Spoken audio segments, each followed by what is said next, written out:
Well, thank you, Professor Bo, and thank you this Shanghai Forum to give me this opportunity to share my understanding of the international climate regime and the key issues in the Paris Agreement. And first of all, I'd like to share what I think is the rationale of this international climate regime, why we need this international cooperation. Just like Dr. Gao Xiang said, that the scientist has already told us the human being has contributed to this global climate change issues. And also the economist told us that the damages from climate change are a negative externality. And also the politicians and the politics researchers told us that this kind of things can only be, well, this is according to IPCC. Maybe Professor Cashel has another idea that the IPCC's results told us that this issue can only be addressed by collectively actions. And then how we can do this, since we think that this issue can only be addressed by the international cooperation. So we get this UNFCCC, and there are two objectives of the UNFCCC. The first one is to prevent dangerous anthropogenic interference with the climate system. That is what we say as mitigation. And second one is to allow the ecosystem to adapt naturally to climate change.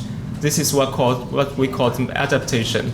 So these are the two pillars of this UNFCCC and also the two pillars of this international climate change regime. And how we should do that? Because we have to encourage everyone to act, every party to act. And we know different parties, different countries have different capability to do that. So we have to ensure the fairness and to build confidence between each other. That is why we have this very famous common but differentiated responsibility and the respective capabilities principle. That is what we call CBDR and RC. And when we look at the phases of climate negotiation, I just divided into three phases. The first one, I call it the aspiring beginning, because from the beginning, we find this very ambitious, because in the UNFCCC itself, it says that our target is to return this emission level to 1990.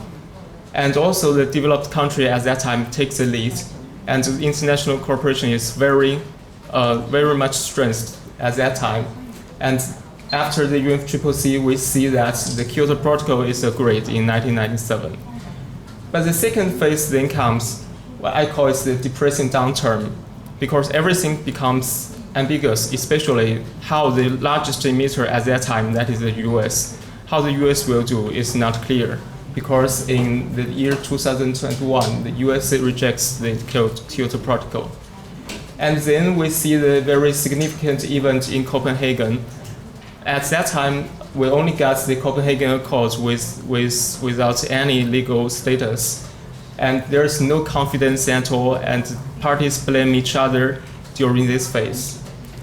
But the lucky thing is that since the year 2011, the Durban Climate Conference, we start the Durban Platform, the negotiation up to now. And this Durban Platform negotiation is aimed to achieve this Paris Climate Agreement.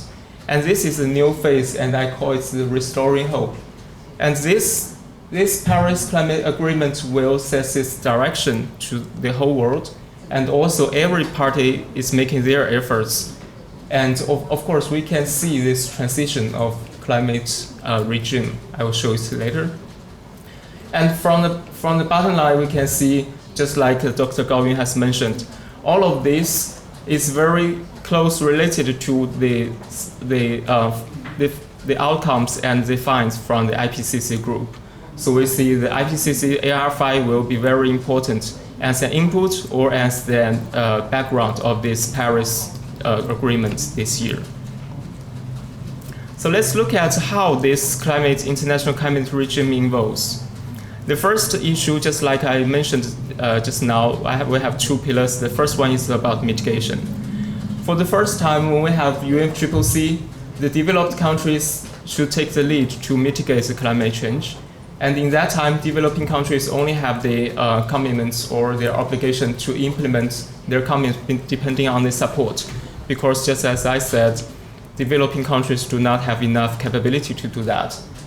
And in the Kyoto Protocol, the developed countries have the quantified emission limitation or reduction commitments, but there is no special regulation for developing countries.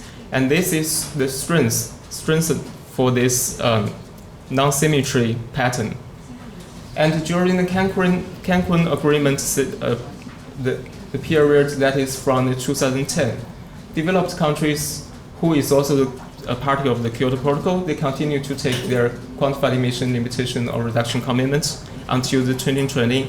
And then the non-KP developed country parties, that is the United States, they should take these comparable mitigation targets.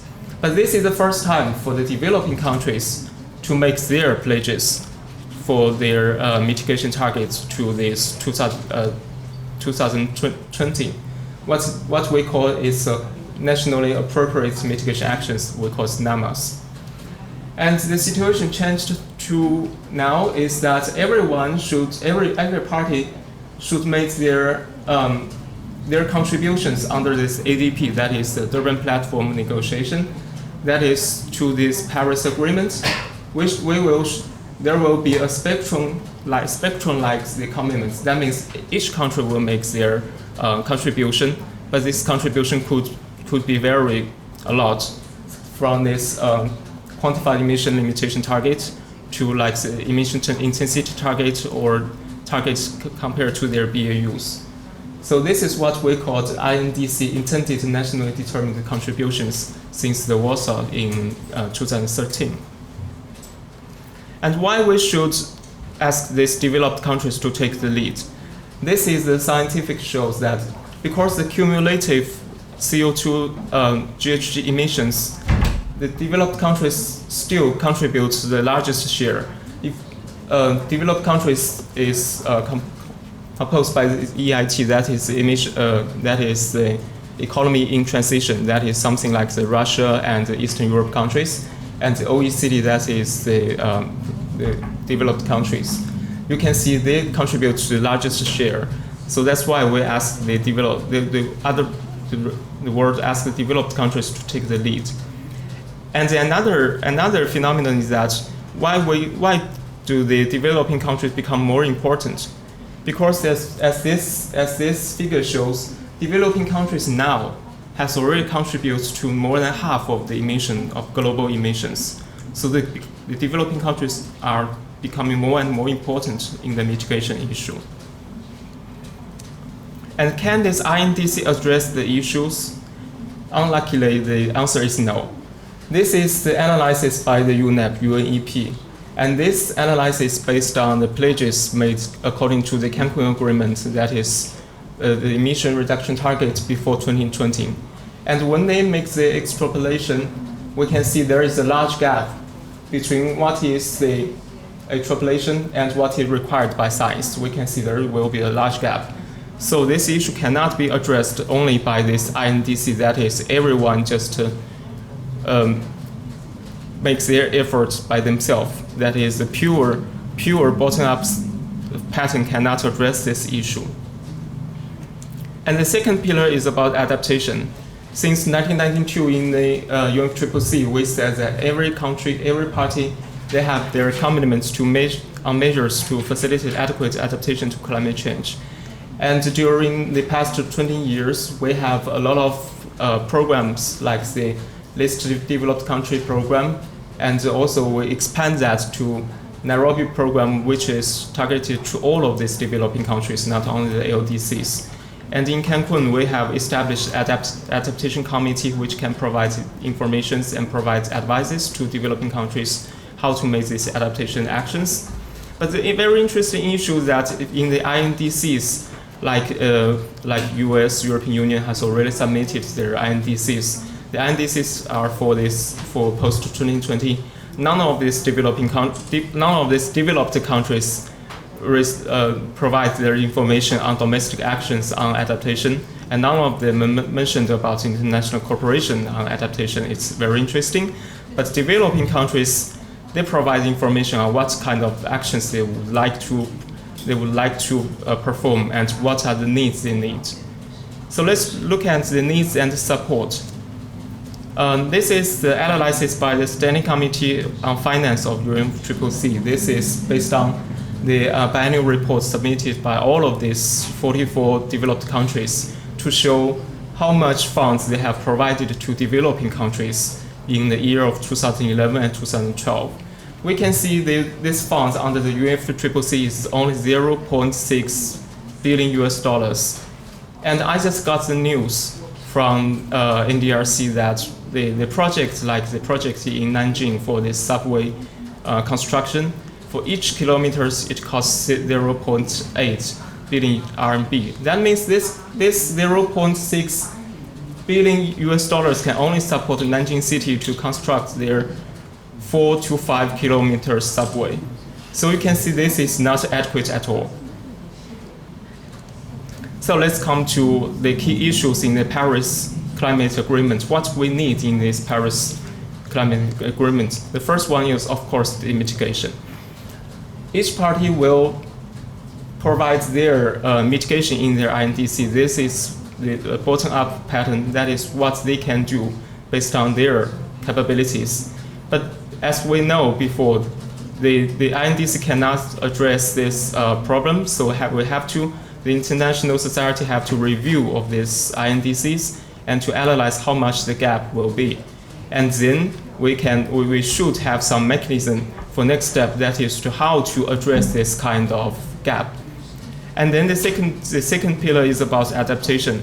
I think each of the parties should provide information in their INDCs about adaptation, what they are going to do. And then we should emphasize about the international cooperation for adaptation, especially for the developing countries. And the third bullet is about the support.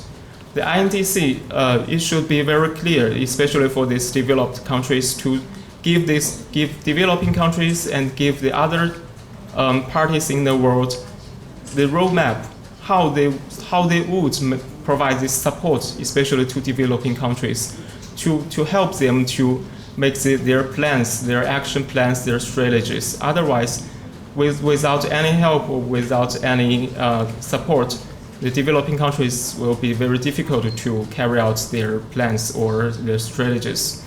And also we need to provide incentives, both for the support providers, to let them be happy to provide this kind of support.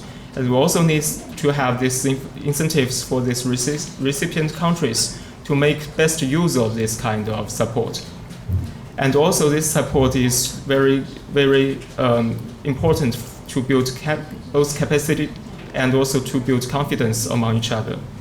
The transparency is also very important, not only because I am in charge of the transparency negotiation, but transparency, it is very important for building confidence. But each country can have their own system for this transparency, like the MRV or accounting, but there should be an international agreed rules for MRV and accounting, that is measuring, reporting, and verification, because we have to ensure that 1 ton reported by one country is the same as 1 ton of another country, and $1 provided by one country is the same as $1 provided by another country. The legal issue is also important because the legal issue shows how strong the signal is, especially for this bottom-up pattern, because this different stakeholders can act according to how strong the signal is.